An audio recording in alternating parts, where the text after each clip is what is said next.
Fazer parte das cadeiras de honra do nosso evento, vamos chamar aqui a lista das autoridades para dar início ao evento. Convidamos o presidente nacional do PDT, Carlos Lupe, deputado federal Damião Feliciano, deputado estadual João Gonçalves, presidente da Federação das Associações dos Municípios da Paraíba, Tota Guedes, também o nosso presidenciável Ciro Gomes, para já tomar assento aqui nas nossas cadeiras de honra. Vereador representante do TV, Eduardo Carneiro. Também Cirão, da Paraíba, coordenador do MOVER. Avenzo Arruda, presidente do Sindicato dos Servidores. A vice-governadora Lígia Feliciano também, vice-presidente nacional do PDT. Convidamos ainda os vereadores Sandra Marrocos e Marcos Henriques para também tomar assento aqui nas nossas cadeiras. Presidente da Associação Paraibana de Imprensa, João Pinto, também tomar assento aqui nas cadeiras de honra. Leonardo Lima, senhor da Paraíba, por gentileza.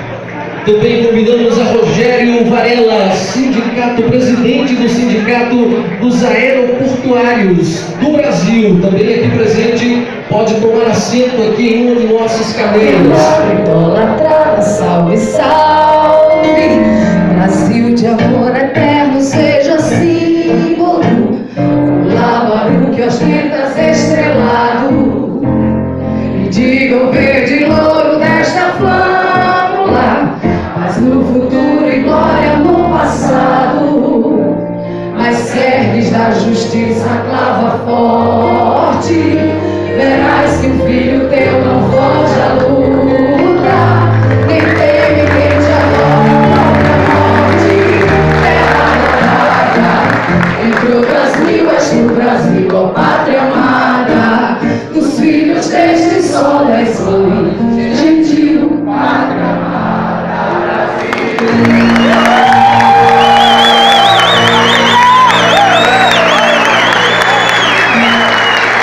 Daí a celebração do hino nacional brasileiro pela doutora Miriam Maia. Senhor presidenciável e minha futura esperança para esse país, fizemos uma surpresa para você para homenagear o lugar de onde você veio, Sobral, que produziu um ídolo da música brasileira chamado Belchior. É com muita honra para você. Não quero lhe falar, meu grande amor, das coisas que aprendi nos discos. Quero lhe contar como eu vivi e de tudo que aconteceu comigo. Viver é melhor do que sonhar. Eu sei que o amor é uma coisa boa, mas também sei que qualquer canto é melhor do que a vida de qualquer pessoa. Por isso, cuidado, meu bem, há perigo na esquina.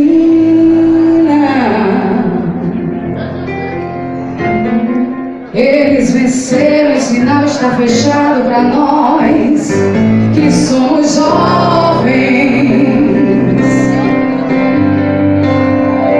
Para abraçar seu irmão e beijar sua menina na rua, é que se fez necessário seu canto, seu lábio e a sua voz em todo mundo. Você me pergunta pela minha paixão, digo que estou encantado com uma nova invenção. Eu vou ficar nessa cidade, não vou voltar pro sertão, pois vejo vivindo do tempo o cheiro da nova estação. Eu sei de tudo na ferida viva do meu coração. Já faz tempo eu vi você na rua, cabelo preto, gente que chora. Na parede da lembrança, essa lembrança é o quadro que dói mais. Minha dor é perceber que apesar de termos feito quase tudo que fizemos, ainda somos os mesmos que vivemos. Ainda somos os mesmos que vivemos como os nossos pais.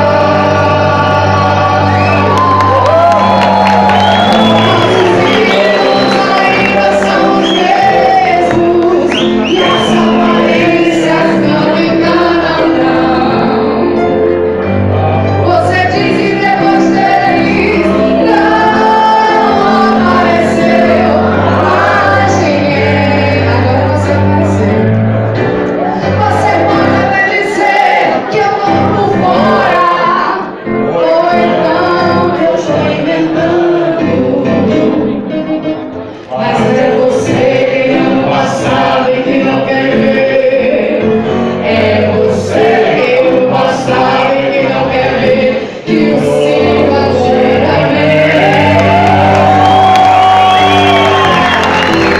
Hoje eu sei que deu a ideia de uma nova consciência e juventude. Tá em casa, guardado por Deus, contando vida. Minha dor é perceber que apesar de termos feito tudo, quase tudo que fizemos, ainda somos os mesmos e vivemos. Ainda somos os mesmos e vivemos. Ainda somos os mesmos e vivemos com os nossos pais.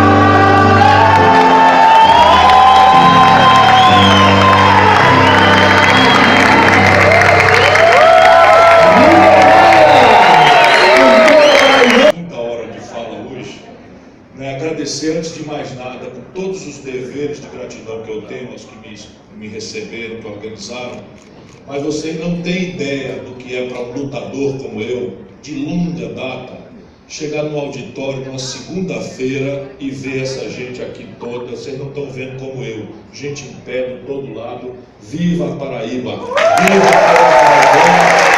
Muito obrigado! Muito obrigado a todos, a todas e a cada um e a cada uma dos que estão me dando essa energia adicional para seguir na luta. Lupe, a bandeira desse estado, você não gosta muito das cores, eu gosto, é assim, em preto e vermelho, mas tem um verbo muito afirmativo, nego. É que quando golpistas no Brasil pediram apoio da Paraíba para ferrar o nosso país, a Paraíba disse, nego, e morreu de Por isso que essa gente aqui não está só cumprindo a melhor tradição, né, dessa terra a quem o Brasil tanto deve. João Pessoa morreu assassinado por conta das convicções. Eu estou encarregado pela organização de preparar para todos vocês, todas vocês, uma boa noite de sono, porque infelizmente eu não vou fazer uma fala curta, né, que é o que se recomenda. Eu estou encarregado de fazer uma longa e desagradável reflexão sobre o nosso país. E eu faço isso com muito agrado, muito mesmo, apesar de estar já com a garganta, e me desculpe por isso, porque ainda resta um tempo para nós brasileiros produzirmos esse tipo de encontro aqui. O nosso problema é tão grave, como eu tentarei demonstrar, complexo, que eu, seja porque experiência tenho de 38, quase 39 anos de vida pública, com mais a dedicação full time, o tempo inteiro, inclusive saindo para estudar no estrangeiro, a questão brasileira, nunca houve na nossa história uma crise tão grave, tão complexa e tão multifacetada quanto essa. E esse caráter de muitas faces dessa nossa crise é que faz dela a pior da história. Há claramente uma crise econômica, é flagrante uma crise política, é flagrante uma crise moral, é flagrante uma crise institucional, é flagrante uma crise, vamos dizer, moral no país, e há praticamente a negação de toda a institucionalidade em vigor no país e uma descrença crescente da nossa sociedade na própria potência que o país teria ou não teria para superar essas dificuldades. Portanto, nós precisamos entender dessa complexidade, não aceitar o que querem nos impor há um tempo muito longo já, e que no passado foi até engraçadinho e muito conveniente, mas agora virou uma coisa muito perigosa para desagregar a nação brasileira. Essa história de dividir a nação brasileira entre coxinhas e mortadelas. O Brasil não cabe nessa miudice. O Brasil, na sua maravilha e na sua complexidade, nas suas potencialidades e nos seus desafios, não cabe nessa redução mesquinha que querem nos apartar e nos obrigar a tomar lado. Se valoriza contra o dólar, o fenômeno inverte.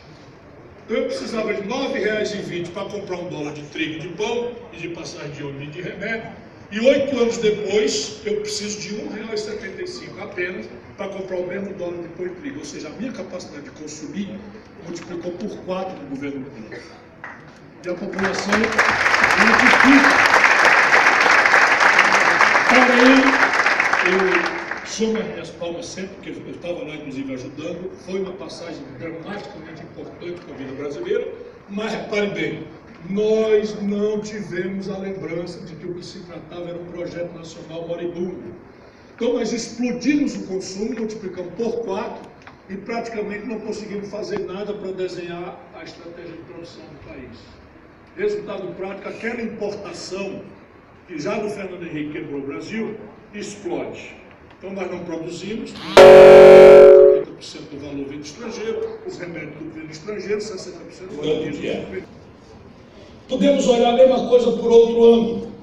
E este ângulo é que mais começa a nos aproximar do lado humano, que é o que mais me importa na economia. Eu reflito sobre a economia porque é a única saída para a estratégia nacional de desenvolvimento. O outro ângulo é o seguinte: o Brasil, de 1980 para hoje, isso vai explicando o mesmo número, cresce ridículos 2% ao ano em média. Por que eu vou para 1980? Porque não existia a turma do Lula, da qual eu faço parte, que nem existia a turma do Fernando Henrique, da qual eu lá atrás fiz parte e rompi, quando ele violentou tudo que a gente pensava e prometia, e começou esse descalabro que acabou dominando o nosso país durante um período grave. Pois bem, em 1980 não existia essas duas turmas, portanto dá para a gente olhar a coisa sem as paixões, sem as interdições, os ódios que estão radicalizando o debate no nosso país. De 1980 para hoje, o Brasil tem crescido uma média pífia de 2% ao ano a sua riqueza. Ou seja, a riqueza do Brasil cresce R$2 a cada R$100 de riqueza por ano. Mas no mesmo período, a população brasileira tem crescido 1,7% ao ano. Ou seja, a riqueza cresce 2% e a população cresce quase 2% também. De maneira que se a gente pegar o que o Brasil cresce a riqueza e dividir por cabeça, que é o que uma pessoa que tem solidariedade humana pensa em fazer, que é atenuar a concentração de renda, o Brasil praticamente cresce 0,4% ao ano por cabeça. Como nós sabemos, na mais brutal concentração de renda do mundo, o que acontece? Muito 0,4% por cabeça está concentrado na mão de meia dúzia de barões, de maneira que hoje 1% da população brasileira tem 1/3 de toda a riqueza do país. 5% tem a metade de toda a riqueza do país. Para bem dizer, eu estou fazendo um meme, né? Um meme. 6 brasileiros, 6, meia dúzia, não é 6 mil nem 600. 6 brasileiros hoje, gente querida, tem fortuna equivalente às posses de 200 milhões de brasileiros. Não há nada parecido na selva humana no planeta Terra. Então repare bem, o Brasil tem um problema estrutural. É a consequência que eu gostaria de esclarecer. Portanto, deveríamos procurar entender qual é a razão desta crise. Por que a China partiu e nós ficamos? Por que a Coreia do Sul partiu e nós ficamos? Por que a Europa segue avançando e nós retrocedemos? E aí eu preciso pedir a paciência de vocês. Eu avisei que estava encarregado de preparar uma boa noite de sono para todo mundo. Então eu vou pedir a permissão de vocês para tentar achar as causas. Por quê? Porque eu considero, e por isso eu tenho pedido aos auditórios, que me ouçam como um estudioso, um velho experimentado político, mas um acadêmico que anda circulando universidade a universidade, no mundo e aqui, para estudar as questões com a complexidade que elas pedem que a gente estude. Então eu sei ser candidato, lá no Ceará nunca perdi nenhuma, que o povo lá perdoa meus defeitos e aceita meu jeitão e tal, e eu vou atravessando. Sempre haverá um dia de perder, que será a minha maior amargura, mas até agora não chegou ainda, né, esse dia de eu perder lá. Foi inclusive as 2 eleições presidenciais que eu disputei, porque o povo é generoso comigo.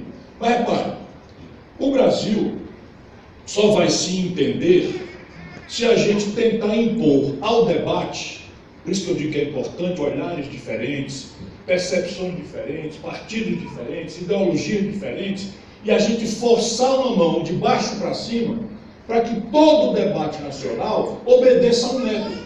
E eu tenho uma sugestão. O método deveria ser muito simples. Todo candidato, todo partido, toda reflexão acadêmica deveria tentar responder 2 perguntas. Simples assim. Primeiro, o que aconteceu para que o Brasil chegasse nesse ponto que chegou?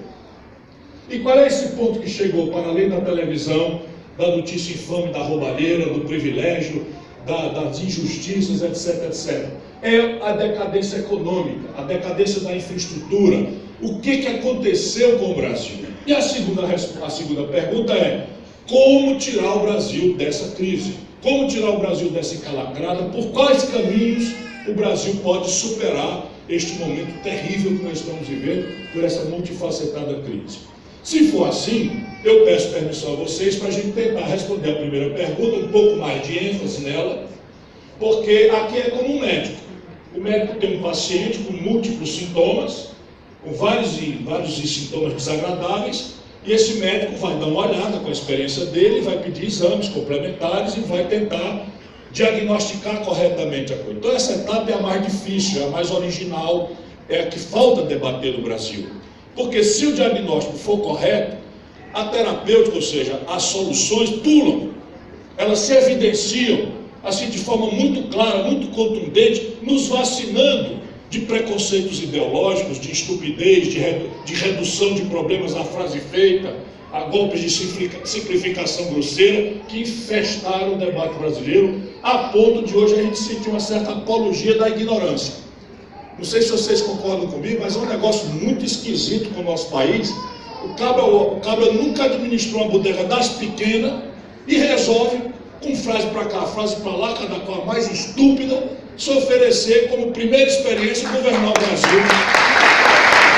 No olho do furacão. Então nós temos que impor ao debate esse método. E eu vou adiantar a minha opinião.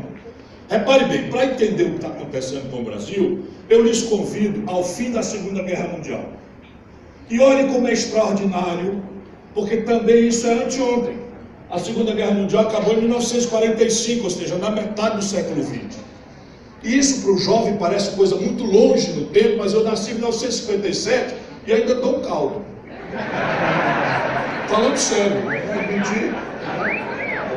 Olha, tá vendo negócio dele? Morre de inveja, Carlos Lula. Vou pedir quase do laço, mas eu conto depois. Lucas é meu companheiro, meu amigo, ainda vou fazer as homenagens de vida aqui nos protocolos, mas eu queria capturar o auditório antes. Então repare bem, em 1945, anteontem, o Brasil, o nosso país, era um país radicalmente diferente do que nós somos hoje. Olha como é impressionante. 80% do povo brasileiro, em 1945, morava no campo, no sertão. Só 20% morava nas cidades. E a economia brasileira, basicamente, era uma economia rural de subsistência, ou seja, a esmagadora maioria do nosso povo plantava para comer. E os excedentes econômicos que permitiam o país exportar, participar do comércio mundial, tirando uma manchazinha de cacau na Bahia, uma manchazinha de gado pelo Rio Grande do Sul, uma manchazinha de mineração em Minas Gerais,